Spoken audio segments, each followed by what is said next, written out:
तो जी लिहाजा इतने कम टाइम में, इतने थोड़े टाइम में अवाम पर इतने हैवी किस्म के बिल क्यों दिए गए, इसके पीछे क्या वजह है, इसके पीछे क्या रीज़न है। अस्सलाम वालेकुम जी, आप हमारा यूट्यूब चैनल देख रहे हैं तो उम्मीद करते हैं कि हमेशा की तरह आप सब ठीक होंगे। तो हमेशा की तरह आज फिर आपके सामने एक बहुत इम्पोर्टेंट और अंदरूनी खबर लेके हाजिर हुआ हूँ कि सोलर पैनल के नाम पर अवाम के ख़जाने पर कैसे डाका डाला जा रहा है और कैसे चूना लगाया जा रहा है और बिजली के वापडा के बिलों की शक्ल में अवाम पर ज़वाल कैसे लाया गया। तो जी आपको पता होगा कि जब लास्ट टाइम इनकी मुस्लिम लीग नून की हुकूमत आई थी, वो आज से कोई 10-15 साल लास्ट टाइम पहले हुकूमत आई थी, तो उन दिनों में इन्होंने कोई 60 से 70 हज़ार एक हाइब्रिड प्रियस कंपनी की इन्होंने बाहर से गाड़ियाँ मंगवाई थी पाकिस्तान के अंदर। तो इससे पहले मैं आपको ये बताता चलूँ कि आपको कुछ लोगों को पता होगा ड्यूटी टैक्स का और कुछ लोग ऐसे होंगे कि जिनको नहीं पता। तो उससे पहले मैं आपको ड्यूटी टैक्स के बारे में बता देता हूँ ताकि आपको पूरी बात की समझ आ सके। तो ड्यूटी टैक्स वो होता है कि जब पाकिस्तान से बाहर से कोई भी चीज़ पाकिस्तान में कोई बंदा भी या कोई हुकूमत भी या कोई भी एनीवन मंगवाता है या कोई भी चीज़ मंगवाई जाती है तो उस पे हुकूमत की तरफ से एक ड्यूटी टैक्स लगाया जाता है जो कि हुकूमत के ख़जाने में जाता है। तो जी आपको समझ आ चुकी होगी कि ड्यूटी टैक्स क्या होता है, किसे कहते हैं। तो अब आगे चलते हैं कि इन्होंने क्या काम डाला है कि लास्ट टाइम जब नून लीग की गवर्नमेंट थी 10-15 साल पहले, तो उस टाइम हमजा शहबाज ने एक हाइब्रिड प्रियस नाम से गाड़ियाँ मंगवाई थी बाहर से पाकिस्तान के अंदर। तो क्योंकि गवर्नमेंट इनकी थी, तो जब ये 60 से 70 हज़ार गाड़ियाँ इकट्ठी पाकिस्तान जब आने लगी थी, एंटर होने लगी थी, तो इन्होंने क्योंकि गवर्नमेंट इनकी थी तो इन्होंने ड्यूटी टैक्स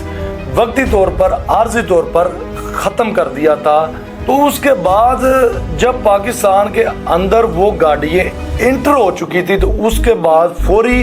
उस ड्यूटी टैक्स को दोबारा ओपन कर दिया था, दोबारा लागू कर दिया था कि इसके बाद कोई भी गाड़ी आएगी तो उसको ये ड्यूटी टैक्स देना पड़ेगा। तो बात करने का मकसद ये था कि इन्होंने बड़े टेक्निकल तरीके से अवाम को कैसे चूना लगाया और बिजनेस गवर्नमेंट में आते हैं और बिजनेस अरबों खरबों रुपए का, डॉलरों का कैसे इन्होंने किया था आज से 10-15 साल पहले। और ये 75 साल से ऐसे ही डाका डालते हैं, ऐसे ही टेक्निकल तरीके से चूना लगाते हैं। तो सेम बिल्कुल उसी तरह टेक्निकल तरीके से बिजनेस करने की कोशिश की जा रही है और अवाम के खजाने पर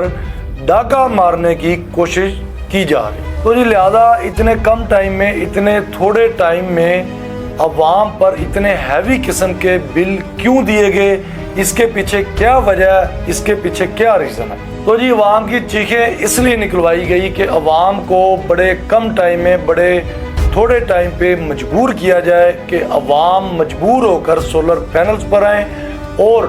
हम बड़े अच्छे तरीके से, बड़े टेक्निकल तरीके से बिजनेस कर सकें। तो जी बिजनेस कुछ इस तरह टेक्निकल तरीके से किया जा रहा है कि सेम उसी हाइब्रिड और प्रियस गाड़ियों की तरह हसन और हुसैन नवाज ने कुछ अरबों खरबों डॉलर्स के पैनल्स वहाँ से खरीदे हैं और ड्यूटी टैक्स पाकिस्तान में लाने